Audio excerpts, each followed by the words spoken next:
Welcome to another episode of Growing Your Real Estate, the podcast, and I'm your host, Jacob Davenport. Today I have a special guest, Alhan, here, who's going to give us a brief introduction about herself. And again, today's podcast is really her story as she grows in real estate. I think that you guys will find it to be a very interesting story, a very inspirational story, and you'll find that a lot of the key pieces in her story you can really take from. So without further ado, introduce yourself. I'm Alhan Altamimi, and I came to the U.S. In late 2018. Mm-hmm. And once I came here, I felt the responsibility. I have 2 kids to raise by myself, Mm-hmm. and I start working immediately, searching for a job. And I was lucky to have a job beginning of 2019. Mm-hmm. And then I start working hard. The opportunities are there, so just search for it. So take me back. Where are you from I'm originally? from Iraq. You're from Iraq. Born and Yes. raised? Born and raised in Iraq, graduate medical school in Iraq, and then travel to, after all the things happened in Iraq, I traveled to the Gulf countries. I stayed there and worked there. Then, life, sometimes you plan for it, but it took you another direction. Mm-hmm. Well, what was life like in Iraq? It was, nice life with family and, friends and family, work, the normal life, until things happened and we have to leave the country. Yeah. So I left the country, went to, What are- I found a some of work opportunity. Some of us don't know what things happen mean. So you were born in Iraq. Yeah, Right. all my family, brothers and sisters, they left. They are engineers and they left the country. So I stayed only me and my parents. So my parents, they want me, as all parents, they will leave this life and their daughter will stay alone in the country. So they advised me to leave also. We left, all of us, the three of... Was this like during the war? It's, it's... Kind of complicated. I traveled, Give me like a brief It's understanding. in 2000 I left the country, it was unstable and life was not easy. So we just left the country to... especially doctors and engineers, they were, not living what they're passionate for, Life was not easy for them, So the opportunity outside is better than inside the country. Yeah. Maybe it's a long story, maybe. Long story. Yeah, it's I a very think long story. You kind of are kind of encapsulating it for us. Things just got very different as maybe some political things were changing. Oh, yeah. Right, and some financial things were changing in the country, right, and power. Yeah, that's right. The financial thing was good, but the political was not so good, So life was very complicated. We decided to leave the country. Yes, and so tell me about this. What is real estate like back home? Very similar to the United States. You can invest, you can buy. They have FHA programs. No, not like that. If you have cash, you will buy a house. You don't have cash, there were no loans or banks to give you loans for anything, for the car, for the house. You have to buy everything cash. So my parents, they were working together and they, they bought the house together. Yeah. So before you came to the United States, did you have this? What did you think of the United States as it relates to like real estate and what it would look like once you got here? What did it look like before you came? Zero idea. You had no idea. Zero idea. I mean, I'm sure you saw movies. Even movies, the movies that I watch away from the real estate, I have really zero idea about the real estate. But when I came here to the U.S., the first job, I was searching like crazy for a job. I applied for government job, state jobs, and then I found a job fair pops up in the internet. I went there. In 2019, the interest rate was down, so they were searching for loan processors, Bank of America, actually. Mm-hmm. They were just hire people even without experience. I was lucky that that day they were there in that job fair, and I put my resume, in front of them. Now, you didn't attend school here in the United States. No, never. So what was on your resume? Yeah, on my resume, all the past thing. The manager who interviewing me there, he said I traveled from another state to this state and to California, and it was very hard for me. And I'm born and raised in U.S. and I'm a man. And it was very hard for me. So how you came from abroad, from another country, and you have kids, and you are alone, and you are doing this with this confidence, I told him, I'm hard worker, just I know the opportunities are there, just go and find it. So they hire me with zero knowledge. I don't know what's escrow, what's title, what's all these. I don't know about it. Zero knowledge about all real estate or loans. And they hire me as loan processor. And this is at Bank of America? Bank of America. Accenture, actually, it's Accenture company, but we are doing loans for Bank of America. Yeah.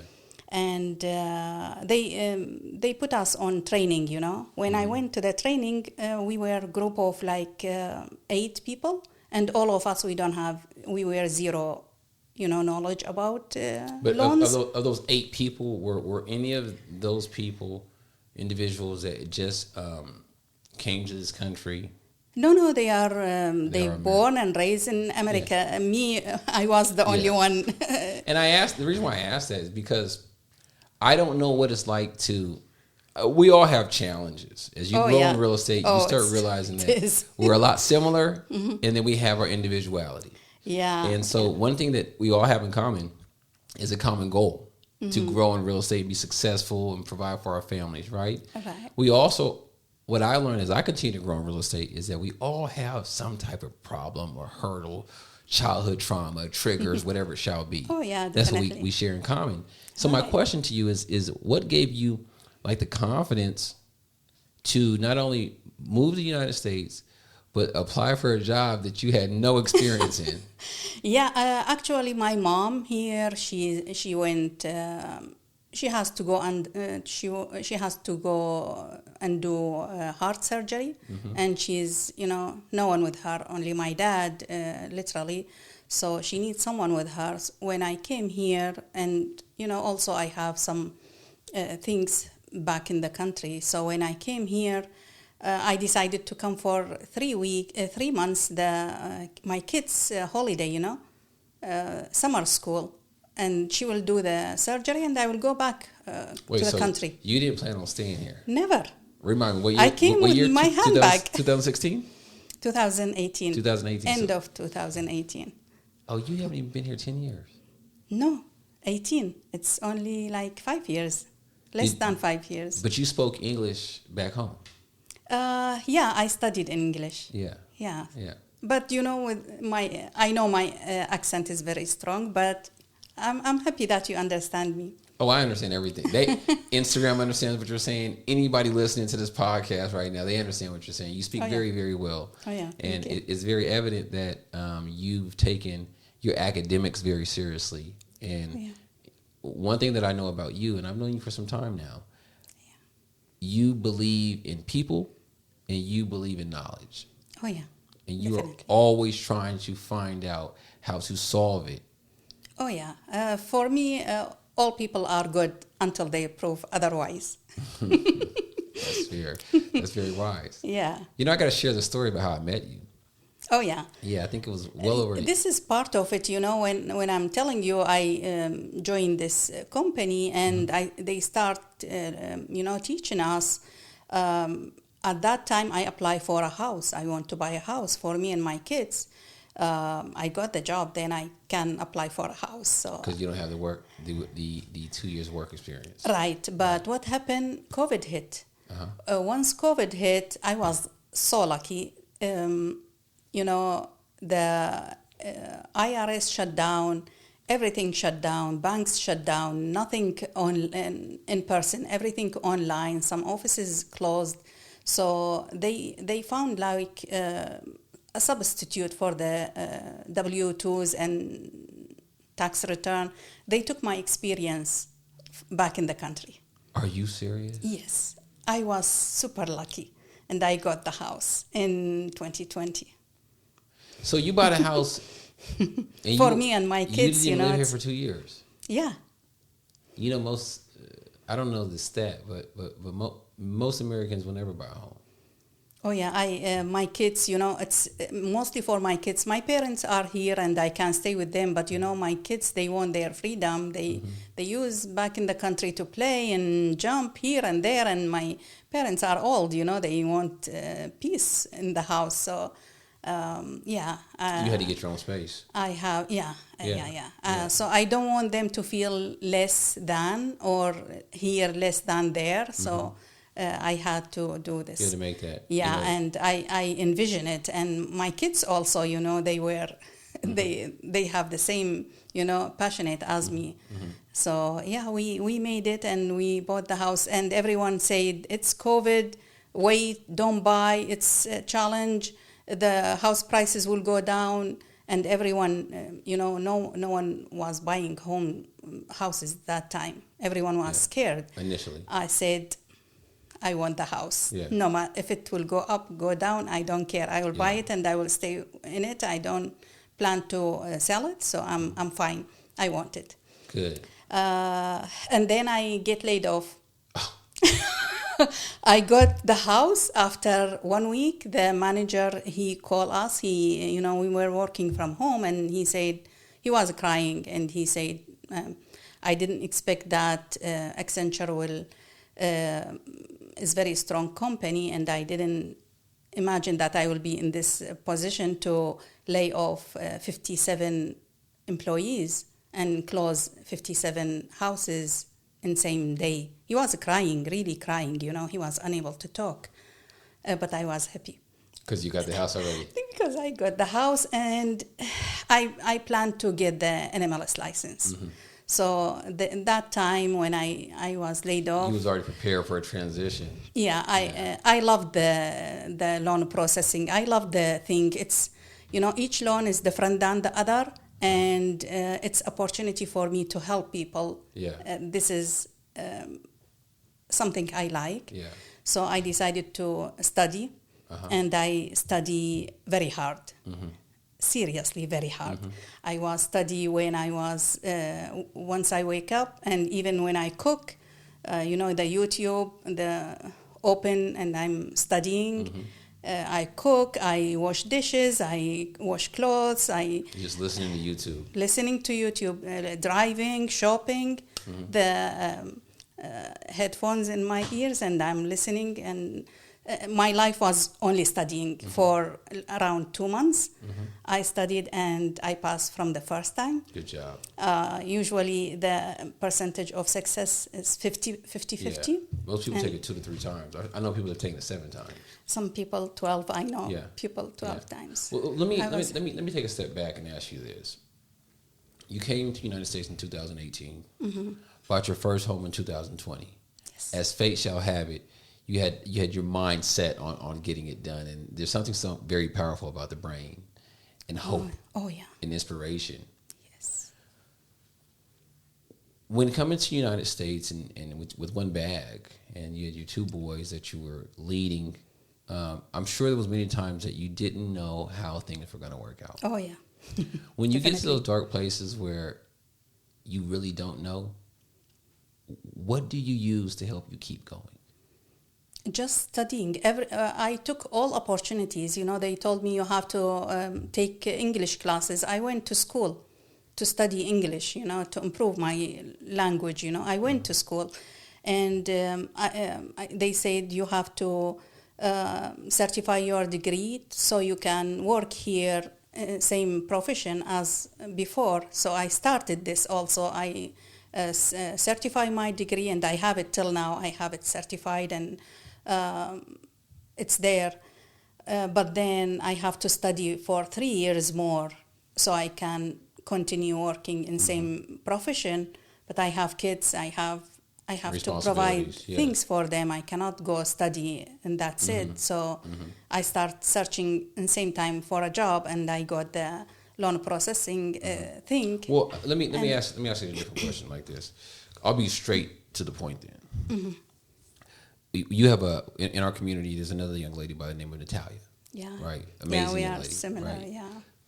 There's something about having to go over big challenges and fears that when you face those things, you seem to get better results than people that have it easy.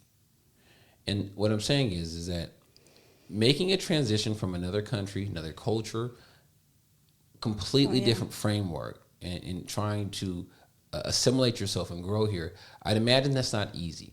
It's not easy. When I see people have this story of migrating to another country, moving to another country, picking up their things and going to another country and starting with zero, not even knowing the language, I typically see those people work very, very hard. And their value and appreciation for money, for food, for people, it's always very different. So I think there's a beauty in such a shift. You being able to buy a home in the first 2 years of being in the United States is amazing. I think the average age of your first-time home buyer is 35 years old. So that means at 18, somebody can get a job, and maybe 19, 20, they could buy a home. Oh, yeah. But the data doesn't show that in America, people are buying homes at the speed in which you were able to, and they have the advantage of many different things. Living here is one of them. What do you think the difference is? Maybe education only. Education. I know my friends, they are working, they are renting. She was a loan processor for a long time, and she knows everything about loans, but she is renting till now, and she's like same around my age. But if you say it's education, she knows, she has the information. Yeah. This is what she's scared of is renovation. She said, if anything happened to the house, I will call the owner and he will fix it. Are you scared of renovation? No. What about before you bought your home? It's your home. You can do whatever you want. You can, if you renovate it, it's yours. Your money is your money. Will stay there. You know, it's like equity in the house. So, do you think that's a personal thing for you, or do you think that it's a cultural thing? You mean cultural thing? In home ownership pride. Oh yeah. Home. For me, home ownership is like you feel peace. You will feel secure. No one will tell you, "I want the house. Leave the house. I want the house to renovate it. My son, he wants to live here." It's your house. Okay, so I got. I'll ask it another way. Because this is really a question that's very important to me. Because I'm trying to see if the pattern, if there's something to it. Okay. So you have cousins and sisters and brothers and family that have come here to the United States as well. Right. Yes. Do you say out of 10 of them, would you say 5 own homes? From the 10, 9 of them have. So homes. then you have to help us out here. 9 out of 10, that's an A. That's 90% own homes. There has to be something at this point, based off what I know, what you're sharing with me. There's something culturally different. Maybe the reason, for example, I will give you my parents, for example. They bought the house in 1979.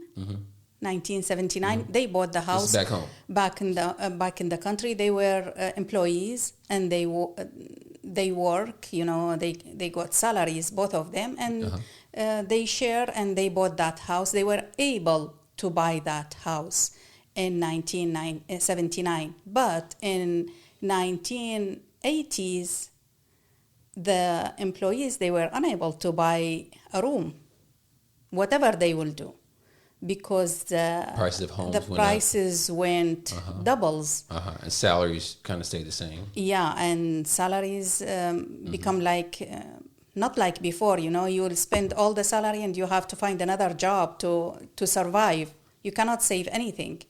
So once we came here and you find yourself able to buy the house, then jump into it because the So then it prices will go high. it does lead into a cultural component. Oh yeah, And what I'm I saying think is so. that structurally, and by way of even policy, in the United States, you have the ability with some income to put 3.5% down on a home. There's programs that have down payment assistance as well, so very, very minimal down. Now, I don't know all the differences or the similarities, but coming from Iraq, there are zero loan programs. It's cash. Yeah, there were. Right? Yeah, there were no. So, in theory, you would see that there would be more home ownership if you can leverage yourself and establish a loan, putting up 3.5% and or even less at some time. Yeah, in my mind, why they are not taking this opportunity? They So will. that's my question to you. They will because just put 3%. You know, you're a lender, yeah. and you've come from a different country and saw both sides of the coin. So why do you think people don't take advantage of home ownership in the United States? I think because they see it's normal and they didn't see the worst side of other countries. They just born here and they saw the loans, so they are taking it for granted. That's it. That's my explanation. Because why? This is your home. Some people, this is your home. Why you pay mortgage for another person? Why don't you pay your mortgage? I can't, you know. You can't understand that. Yeah, I can't understand that. Yeah, it definitely is. It's a big opportunity. This 3% and even 3.5%. It's great opportunity. I think Go that we for take it. it for granted. Yes. And you don't know how good you have it Oh yeah. until it's gone. Yes. Oh yes. I totally agree. Good. So let's get back into Just let them imagine if this is not available like that, and they have to put cash all the 500 or 4 or even 300 just cash. Yeah. Who can do that? Who can save that up? No, it'll take no you a one life. can. It'll take you a lifetime to save it up. Right? No And we one also can do know it. that the data shows that when home ownership takes place in a family, crime goes down, incarceration rates go down, Oh yes, definitely. education levels go up, income levels go up, and by so many other metrics, the more positive things of life increase. And so just by having a home, the data shows that you mitigate the risk of being exposed to the negative things of life, even crime. Oh And yeah. so, and then we can also get into the ability to use real estate as a bank where you can refi out, right? You can use real estate as a means to mitigate your tax bases and then pass that real estate on to your kids. Now, this is giving the next generation a lift in so many different ways. And so it just makes business sense. But I think that from so many other metrics, it really makes sense to have home ownership. Oh yeah. You keep a roof over your head, nobody can kick you out. Right? I agree. Yeah. A place to call home. Yeah, and whatever you want to paint it red, you want to paint it yellow, go and do it. No one will tell you no, just keep it white. Yeah, yeah. I want to share the story of how I met Alhan. Oh yeah. I think a little over a year ago, I was I do a lot of events, mixers, meetups, everything related to real estate. I go and try to absorb or connect with the right people, go belly to belly. And I went to this event in Roseville that was being hosted by Natomas. Natomas? It was no Natomas. But an agent by the name of Paul Boudier, a well-known agent locally. Zaretha, another well-known agent, phenomenal agent, was there. And they had a panel about REO real estate, bank-owned real estate, foreclosed real estate. So I went and checked it out. And the funny story is the panel was a list of just top producing agents that have a lot of knowledge, and I'm trying to always empower myself as well as others.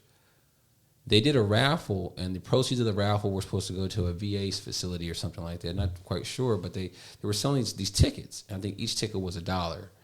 And so as I saw them collecting the tickets, and whoever won, they can go to lunch with the panel. And some of these people on the panel I really wanted to meet and go one-on-one with. I saw that a lot of people weren't buying tickets. I'm like, a couple people were buying tickets. So this is what I did. I was like, man, I could really take advantage of this and win.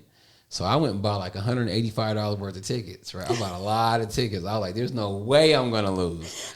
Alhan and maybe 2 other people bought tickets. It was like 9 tickets in there. So I bought a whole bunch of tickets. I was like, perfect.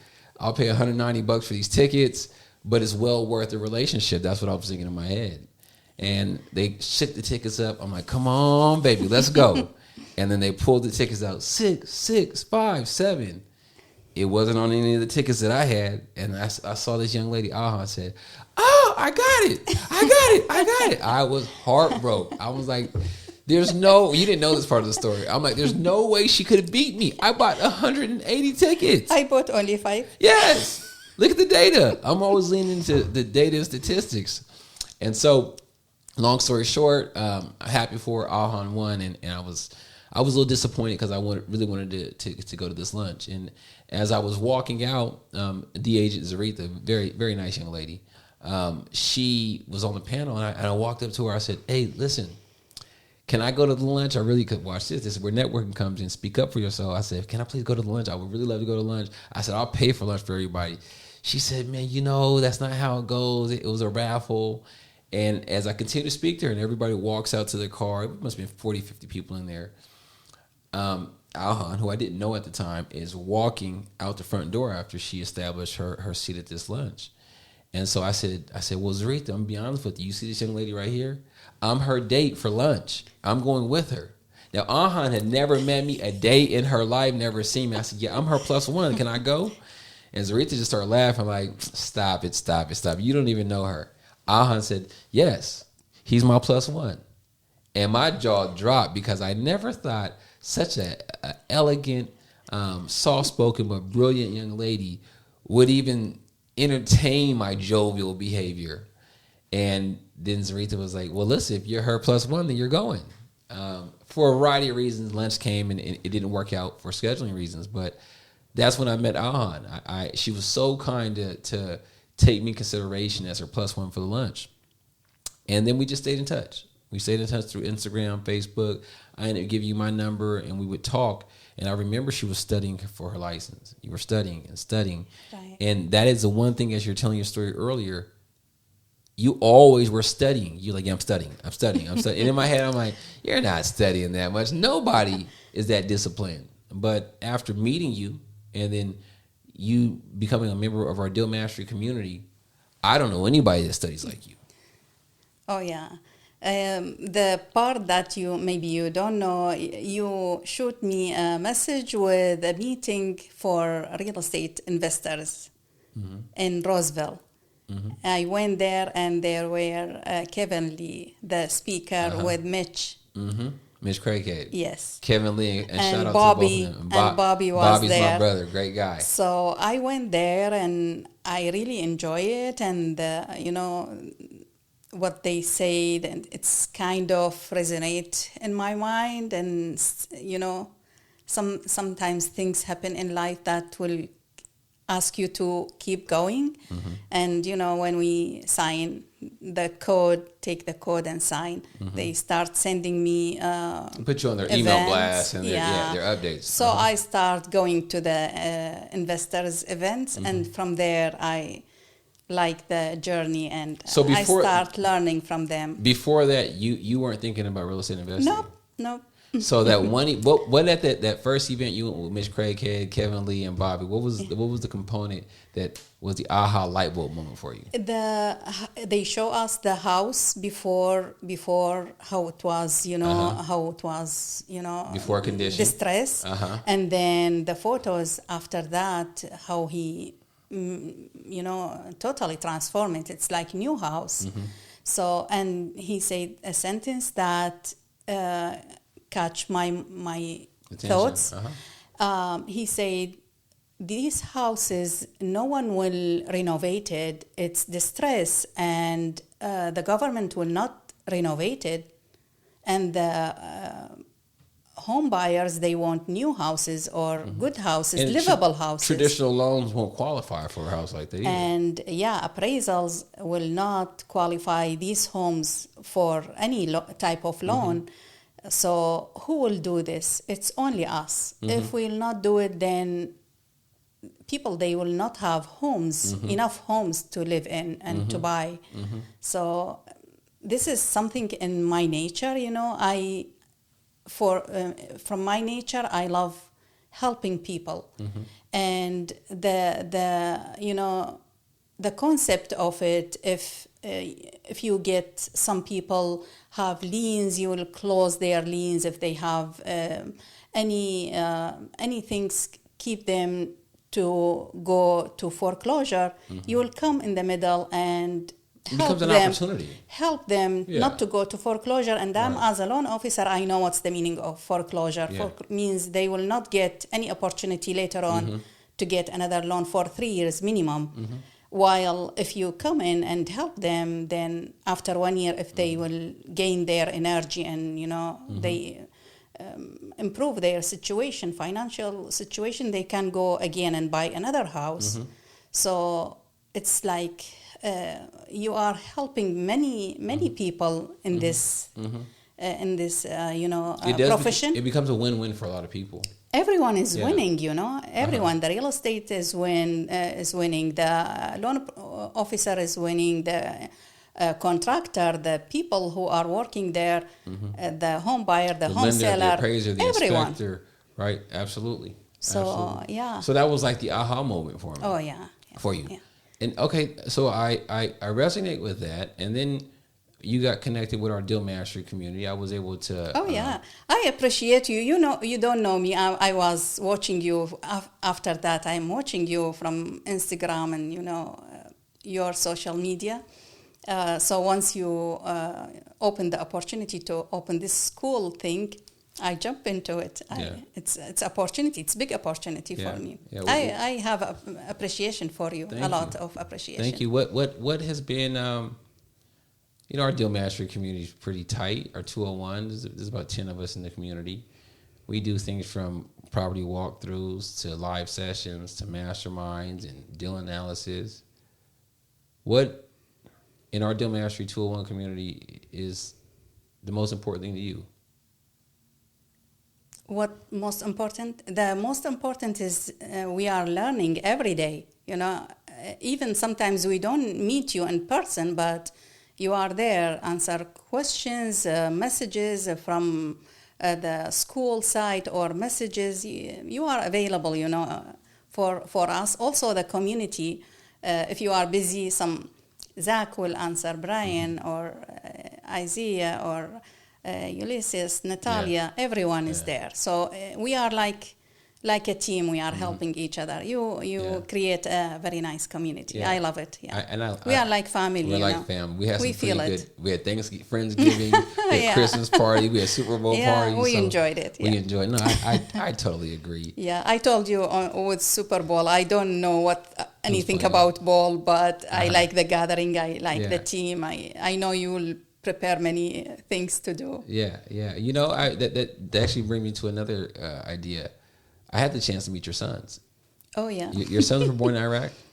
No, in Oman. I told you I left Iraq, so we went to the Gulf. They were born in Oman. Okay, so both your sons were born in Oman, but they both actually came in 2018 when you came. 18 with me, yeah. How was the transition for them? It was very hard, very hard. The community, they left their friends. The younger was 10 and the other was 13. This age, it's very critical. And they left their friends. They came here. They go to school. They don't know anyone. The boys, they have already friends, and he's alone for like 6 months. Each day when he comes back, did you have a friend? No. Did you have at school? At school, he don't have any. I told him, how you spend your time? He said, with my phone. If in break time, he has no one to talk to. And maybe after like 6 months, he said, "Oh, I got one friend." Which brother? Which son is this? The older one? Or The older one. Yeah. The elder one. Yeah. He said, "I found a friend," and he told me his name. So I was really happy that he got a friend to talk to. And then after 1 week, I asked him about the friend. He said, I don't talk to him anymore. I told him why. He said, "Oh, he's taking these drugs and things, and he introduced me. He want me to go with him. So I don't want to speak to him anymore." Yeah. I was happy, sad and happy. Sad because he lost a friend that he got him after 6 months, but happy that you feel safe that your child is aware, enough. So he finished the year and without friends, Yeah, and then COVID hit. Study at home. So he don't have a lot of friends. But he's focused. He's very focused. He's very focused. Yeah, I had the chance to meet both of your sons. He's student A, by the way. A student. That's what you got to be proud of that. Over last week we had a Super Bowl party for our Dual Ministry 201 community at my house, and we just had some food and drinks and kind of hung out and watched the game. And Alhan brought both of her sons over, and they're 16 and 18 now. Now 16 and 20. 16 and 20 now, and what I did is. I compelled them to come into the podcast room, right? I was like, "Hey, you guys, come on back here. I want to show you something." So both of her sons came on back, and I was like, "This is my podcast room." And I was like, "Okay, cool." And I was like, "Well, I know you guys are young. You would know a lot about tech. I can't figure out why my television is not mirroring to my computer." They was like, "Oh, let us check it out." So they both sat down in these chairs, right? What they didn't know was it was like a nefarious plan going on all the time. Once they sat in the chair, I started pressing record and set up the mic. I'm like, "Hey, you put these headphones on." He said, "Why are we putting these on?" I just put them on. I'll tell you in a second. Put these on. And your youngest son, I said, "Hey, let me see your phone." They love you. He was like, "Why do you want to see my phone?" I said, "Well, I'm about to go live on your Instagram. We're about to do a podcast." He's like, "No, we're not." I said, "Yes, we are." I said, "Put your combination in the phone." So he unlocks his phone. I press play on his Instagram live. It happened so fast he couldn't even say no. I was like, boom, boom, boom, put the headphones on. And then we shot a podcast. And one of the things that came of it for me is shooting podcasts aren't easy, especially if it's your first one. And the other thing I know, because you shared some things with me about your sons, I know that when you're growing in real estate or growing as an individual, you need people around you that are going to help you grow. And sometimes our best level of growth is people pushing us a little bit. So I had this brilliant idea at the time to go live on his phone. And I'm going to be honest with you. Your son, when his Instagram live came up, there were all these people. "What's up, bro? How you doing?" I'm going to tell you the truth. I got to tell you something. Some girl said, "Hey, you're hot." She said that to your son. I said, "Oh, my God." I said, "Oh, I'm getting him in trouble." But, we just talked about, one of your sons are talking about employment, getting his first job. And so we just shot a podcast on that, and it was very easy. Less of a podcast and more of a discussion. And we were able to really work through some things. And so that's just a beautiful thing. So I want to acknowledge you as a mother. You think you've done an exceptional job, a very exceptional job. And your work does not go for naught. I think that everybody has a different mission in real estate, more specifically real estate investing. Some have these big, aggressive, robust goals that are financially or asset driven, right? Others want to get their first home, and some just want to do a flip. What I've learned about you is the money's not the key component. No. It's the relationships, but more particularly, preparing yourself to be able to teach your sons what they're going to need to know so they can be successful in real estate. Oh, yeah. And one of the things that they can't know now because they're babies is that based off how hard their mom works and the things and sacrifices you're making, they will be set up by age 22, 23 to make such a big dent in real estate that will blow out anything that I probably will ever be able to do in real estate. They'll do it by 22, 23 because they're very coachable, and you've done a very good job of raising them. And then you look at the other component. 9 out of 10 of your family, friends, or siblings that have come from Iraq own homes. So it's already destined culturally for them to do it. And then they have the cultural layer of coming here and being at school, not having a friend for a year, not being able to assimilate socially for some time. That stuff's tough. But I always look at this. You show me a kid that was given the world, and I'll show you a kid with a lot of problems. And then you show me a kid or individual that had to fight through it as a young man or young woman. Then I will show you a person that has wealth, whether it be monetary, socially, spiritually, at a level that most people can never attain. And so I can just tell with your kids, with the way you raise them and how you're making real estate investing so important, and you're bringing them around the community, which is why I wanted to make sure I spend some time with them. By the time they're 23, 24, they will be able to achieve more real estate than people that were born here and have the competitive advantage, right? And so it's not that some people are good or some people are bad. That's definitely not what I'm saying. What I'm saying is that I am agreeing with their destiny, that because of what you have done and what you're doing, they definitely will grow in real estate, and they have my support for sure. I will see Thank to you. it that they can do those things. And I just find it very interesting because, again, everybody has a different path as they grow in real estate. And I anticipate their story being a very interesting story of two brothers pioneering a massive amount of real estate investing. And they'll be on Instagram, Facebook. They'll probably have their own podcast. I don't know. But it's unfortunate that people will never be able to get to see the story of what it looked like to see their mom grind. And I was fortunate enough to see, and I see you make the sacrifice. So when those little boys are grown men, my vision and the way I see it would be very different, because I know that in life, you don't get there alone. I didn't. I had some key people.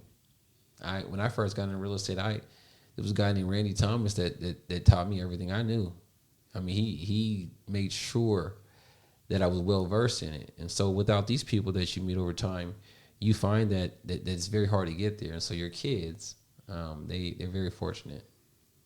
Yeah, for me, I feel myself fortunate. You know, when I came here, it's only luck which took my feet to that job fair, and I got the job for. It's not luck, though. It's not luck. It's not luck.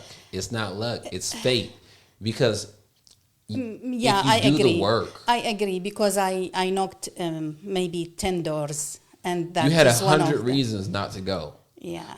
Maybe it's my English. Maybe it's my. I don't know. Maybe because I'm a woman. Maybe it's because I don't know anybody. Maybe because I didn't go to school no here. knowledge. Yeah. Maybe because I don't have the knowledge. No.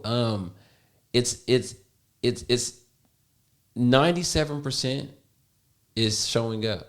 Yes. I think Scott Liming, one of my mentors, says 97% perspiration, 7% inspiration. All of it is showing up, grinding. Yeah. Just take action.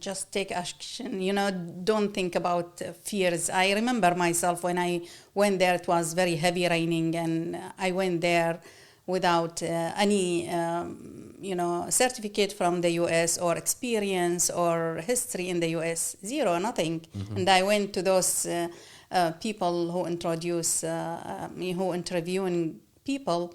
A lot of tables, they need engineers, they need dental assistant or whatever, and a lot of things.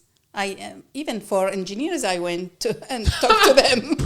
I'm sure glad they didn't give you a job, because you don't know anything about engineering. If you build the bridge, we're in trouble. Maybe they need someone there. You never know. You'll figure it out.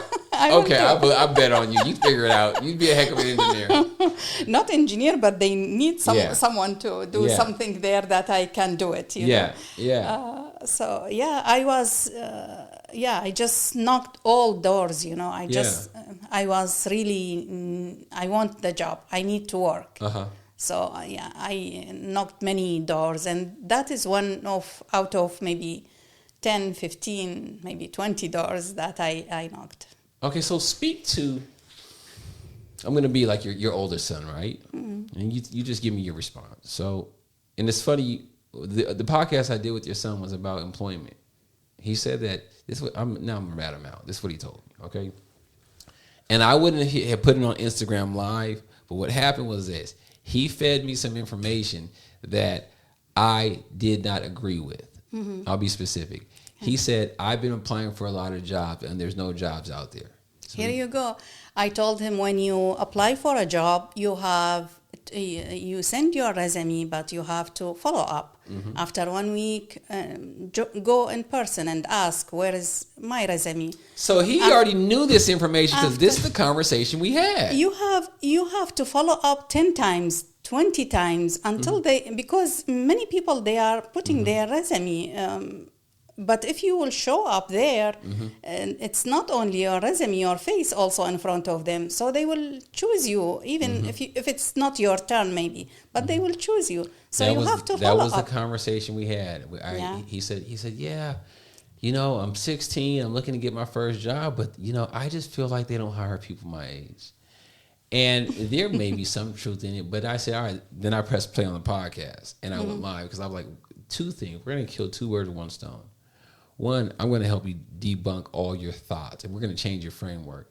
But the other thing is, there are other kids your age that probably think the same thing. They probably think that I can't get a job because of this. I can't get a job before that. And that can be tough, especially if you never done the thing before. But if you had several jobs, it's like interview, sign me up, right? Yeah. So I said, show me your processes of how you go about applying. And he gave me, his responses were, right? So then I told him, I said, you do this, you follow up, you go find out who the manager is. I said, you call and say, hey, can I speak to the manager? And they say, well, what do you want to speak to the manager about? This is actually a private kind of conversation. Can you let me know when there's a good time I can circle back and get in contact with him or her? Well, yeah, Greg, the manager, won't be until tomorrow until 1. Okay, I'll call back tomorrow at 1. And then you call back tomorrow at 1, or tomorrow at 1 o'clock you show up. I said, you got to show me the most outstanding or distinguishing activity you did in your job search. He was like, I called somebody one time, but I'm not ragging on him. What I'm saying is, it's so important that that conversation was had for him, because now he's not just hearing from his mom, because sure, his mom's going to say follow up, right? But I told him many times, and we hadn't even had the same conversation.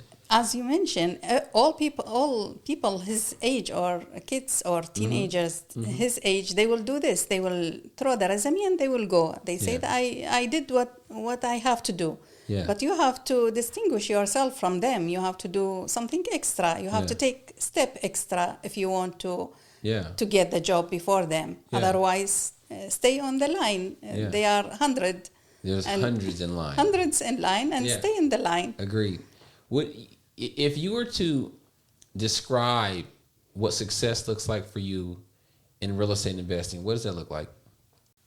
As I told you, like 1 year, I'm following up with and looking what they are doing. The investors, I know it's not easy. The profit is high and the loss also high. So I have to risk. The risk is high. So I will not put my feet unless I'm prepared for that. But what does it look like? If you was to say, if I do this in real estate, I become successful. What does that look like? So like me, I would say that, owning 2 homes on the same lot, that's success, right? That could be an example of it. Yeah. So for you, what is in my mind, I want to start flipping the house. I know I can do 2 or 3 flips in the same time. Ooh. Yep. And the thing that I'm looking for, I want to open my senior homes. Actually, it's called residential home for seniors, and this is need project. So this is also part of fix and flip. Maybe that's a nice business structure. Yeah, that's the double down on real estate. That's acquiring the real estate at a discount, improving the real estate at your own expense, structuring a home in a way that can satisfy your business, getting your license for your senior living facility, and then taking that business and renting it out from a piece of your own real estate. Yeah, at a this is premium. my big dream. I like that idea. I know somebody very close to me, a gal named Tina Jackson, very smart lady. She's done that. Oh, She's okay. done that, and it's a very powerful tool. Tina doesn't have to work if she doesn't want to, and because she did that model, but she's grinded and grinded and grinded, and once she attained it, she works. She really has financial freedom. So I know you're onto something. Yeah, I would like to see her or meet I'll her introduce you to her. if that's I something promise you. possible. Thank you. I'll introduce. I'll call after this live. I'll call Yeah, her. maybe something also I want to share something in my nature. You ask me if I'm doing this for money. In my life, we are working. Money comes and goes, and you need it. You need it to do everything in life. But for me, if I do anything, I will never think about money. Even as a loan officer, sometimes I give incentive or credits to the buyer just to help them if they have shortage in closing costs, just to help them. My manager, she said this will not help them a lot, but I know their situation and I don't care about the money. I care about their happiness. Sometimes I cry when they got the house. I feel their feeling, and same here in real estate fix and flip.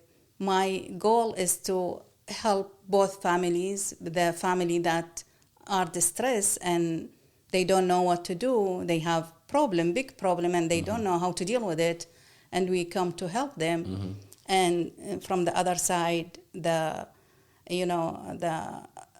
buyer who will come and buy this house, I didn't put in my mind the high profit or the money to get the profit over both parties. Right. Never. It's a win-win. It's a win-win, and I want them both to be happy. Good. That's my happiness. That's what fills your cup. Yes. Agreed. Right. I know that about you. And for senior homes, also it's the same. In my mind, those seniors, they did a lot in their lives, and now they deserve to live a better life. Agreed. So providing things, and also my project will not be more profit, to get from these maybe below market. Yeah, agreed. That's amazing. Yeah, just to let them live happy the last years of their lives. Yeah, I like that. That's so true. We have a few questions for you, and I know that we have our Deal Mastery community. Let me open us up for questions. Anybody on Instagram that wants to chime in and you have any questions for Alhan about her journey or anything, please feel free to drop it in the comment section. Let's start with our Deal Mastery community first. So we have Luke. Luke is on here. Hi, Lucas. Lucas, how you doing? What a great podcast. Talk to us. How do you feel? Give us some feedback. You have any questions? That was super enlightening. I was just thinking, Jake, like, are you a podcaster or an interviewer? That should be your Thank you, Luke. No, I'm just hanging out with some good people, man. Yes, definitely. I had one question for Alhan. Yes, look. You said you're a loan officer, right? Right, And yes. so I was just thinking, like, would it be beneficial for real estate investors to become loan officers, or is there a conflict of interest when you're getting loans while also being a loan officer? I hear one of the coaches saying, because I was planning to get the real estate license, and actually I studied. I finished all the books. Only it's a matter of going over the exams, It's the best thing for sure. You have both licenses. As many licenses as you have, it's good. NMLS license and real estate license, but focus on something.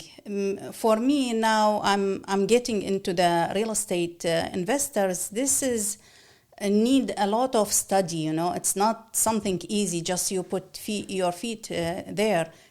A lot of study.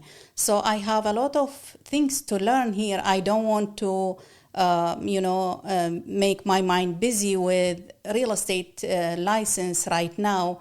Once I become familiar with the real estate investment, then and I occupy all the idea and become strong in this part, and then I will think about getting the real estate license. I don't think it's something hard for me. It will be very easy. Same for you. Right. If you want to do investment, then you have to focus on the investment part and learn it and put your feet there and do your flips, 1, 2, 3.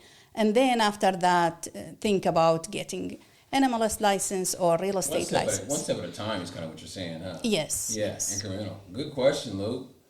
Good question. That makes sense. That makes sense. Focus. And we can have a friend, right? So instead of having a license, I can have a friend like you, who knows everything about loans, Yeah. and I don't have to do it myself. I can have a Good loan office. Good one, Luke, because that is good about leveraging yourself and utilizing your skill sets for the highest and best use of your time, because you can't be all things, right? Right. Good Right. follow-up. Good follow-up as well, Luke. All right, Luke, you have some good questions. Leonard, how about you? That was Go ahead, Leonard. great one. Go ahead. I'm sorry about that. No, I'm saying it was a great listen. Like, there's so many good ideas just from that 1 hour. Yeah, make sure you guys are following each other on social media, please. We are. We you? Okay, we for met sure, many for times. sure. Yeah, I invited We're Lucas. gonna get Luke on this mic here real soon.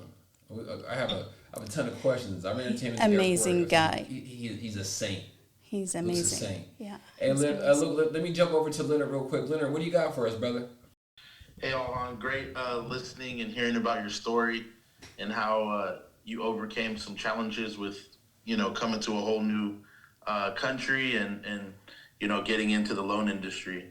So, congratulations, and I salute your determination and your persistence with being able to do that and accomplish that and doing great things in that. Thank you. But I guess a question, since, I'm an investor like yourself, I guess, what are some tips for investors when we, reach out to people in the loan business? Like, what are some good things maybe that we should ask, when we're qualifying a financial partner, like a loan partner or something?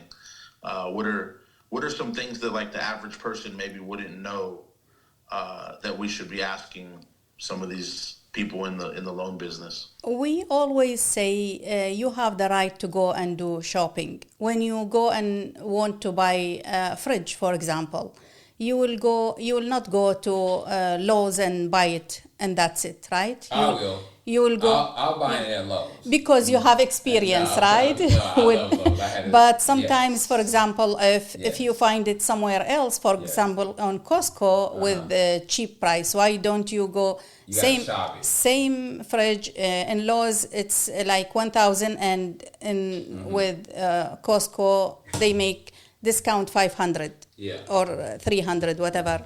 Right? You go and do shopping. It's better to know 3, 4 loan officers or lenders, and you go shopping. Sometimes they will give you, I will give you interest rate 11, but you didn't ask the points. How many points they are taking? So it's a number game. They put here and they satisfy you from here and take it from the other side. Good question, Leonard. And great answer. So you have to ask about all the details. So you're saying, Alhan, make sure to ask them about, rather than just the percentage, ask them about points. Sure. And also shop our loans. Should we tell them straight up, like, hey, thanks for the information, I'm going to shop the loan and then get back to you, or do we not tell them that?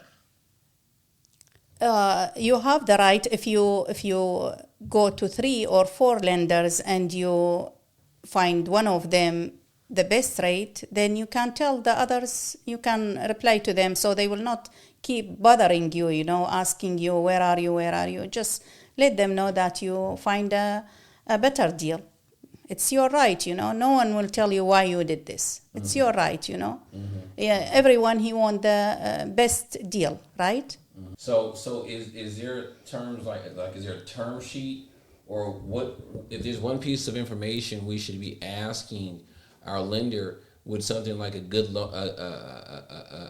a loan estimate, a term sheet, Yes. a good faith estimate? What is it called? What is it called? It's a loan estimate, you know.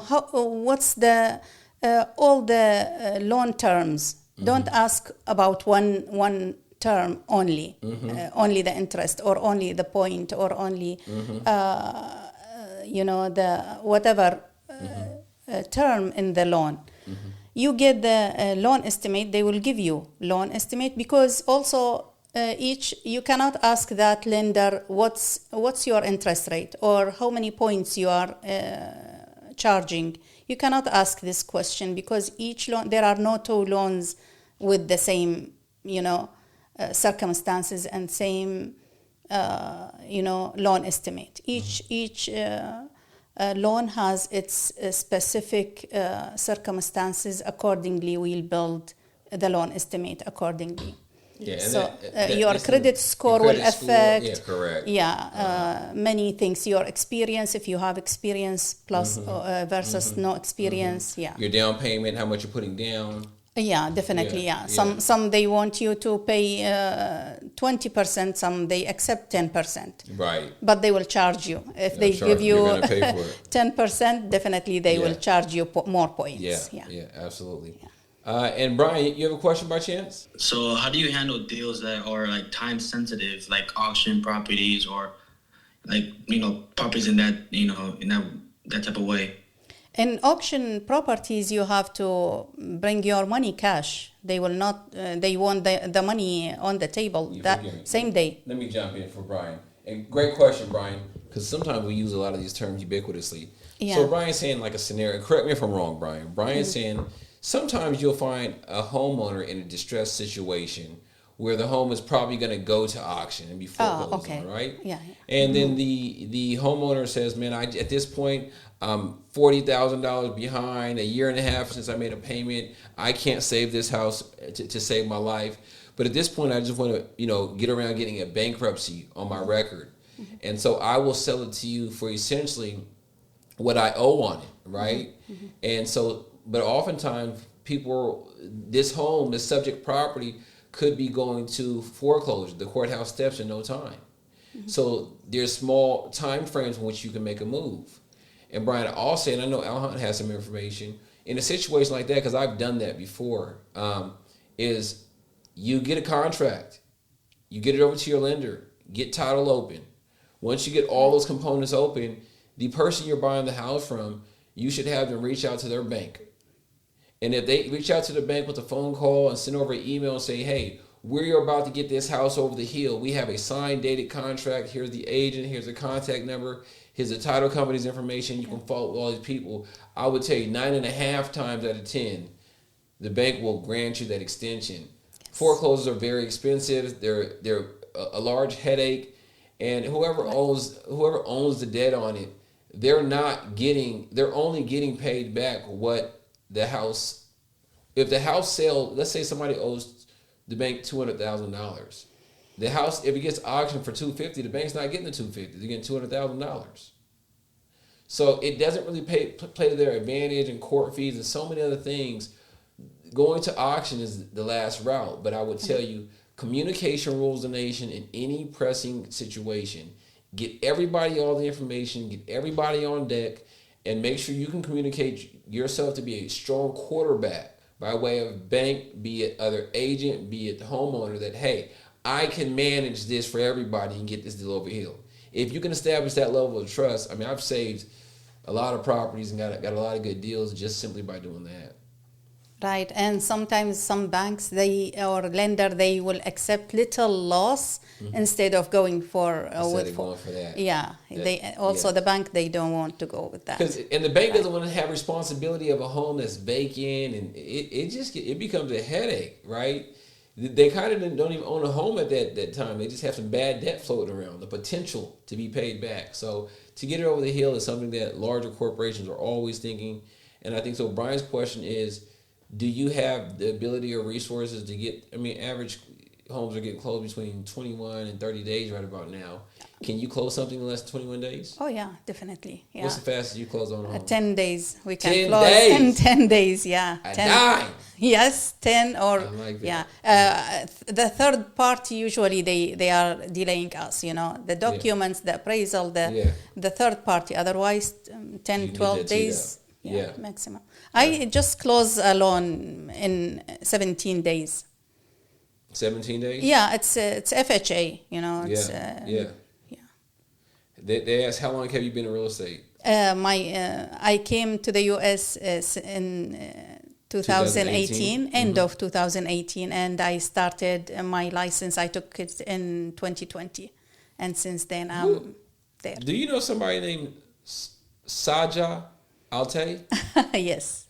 They're in the Instagram comments saying, Alhan is the best. She helped me with the loan and we got our first house. Shout out to you. Whoever you. that person is, they love you because they are in the comment section just bulldozing, letting people know you are the one. Alhan is a lender. She's a local lender. She's somebody you can trust. I strongly endorse her.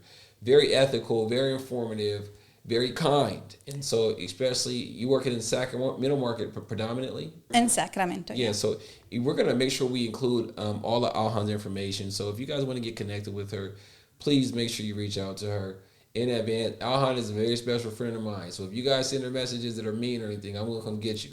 And that's not a threat. That's the truth. It is a threat too. But Saja and her husband, I close a loan for them, and she remember maybe I was happy more than them.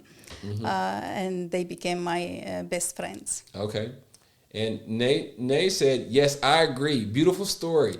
Can't wait to see what the future holds for you. Thank you so much. Very, very nice young lady. So they're just coming in here. They're just all saying hello, how to become a real estate agent. Natalia says hello as well. That's good. If anybody else, Ashley Silva says, beautiful story. Alhan has the biggest heart.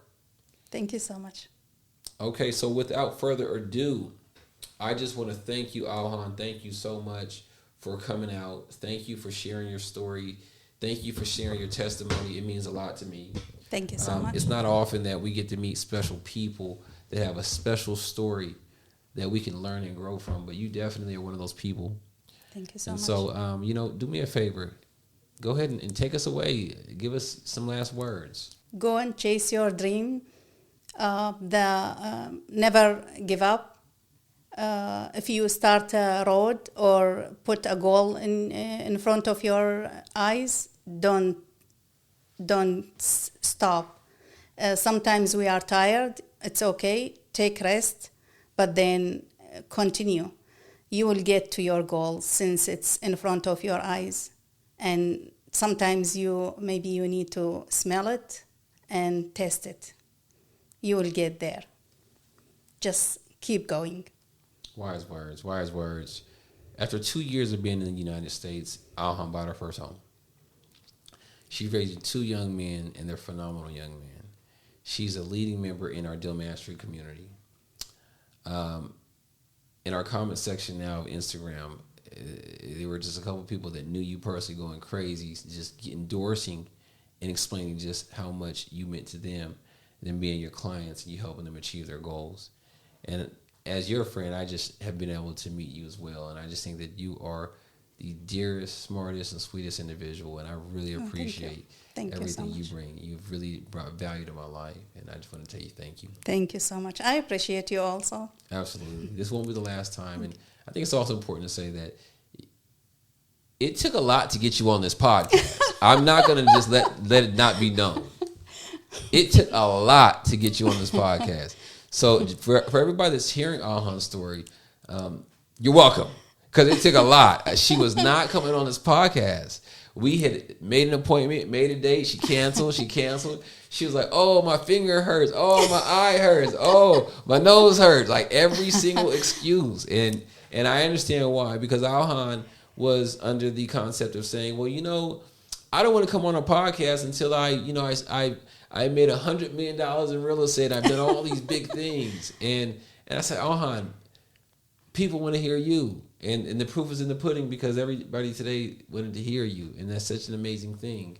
And so for those of you that understand that you're starting, for you, those of you just starting in real estate, understand you just have to start. If you just start, you will hopefully finish as you continue the hard work and do the things like Alhan's doing. But those that don't just start something, just hop on a podcast, just connect with like-minded individuals. Oh, yes. And those that fail in life are those that don't start. If you don't start, you failed. So just start. But thank you all. This is another episode of Growing Your Real Estate. My name is Jacob Davenport. I'm your host. We were fortunate enough to have Alhan as our guest today. She discussed a gamut of things about how she left Iraq, came to the United States with her sons, and as she continues to grow in real estate. And it's stories like this and testimonies like this that keep me doing the things I'm doing in real estate, and I'm just so fortunate. So I encourage you all to continue to grow in real estate and just start. Thank you for joining us, and we'll see you soon. Thank you.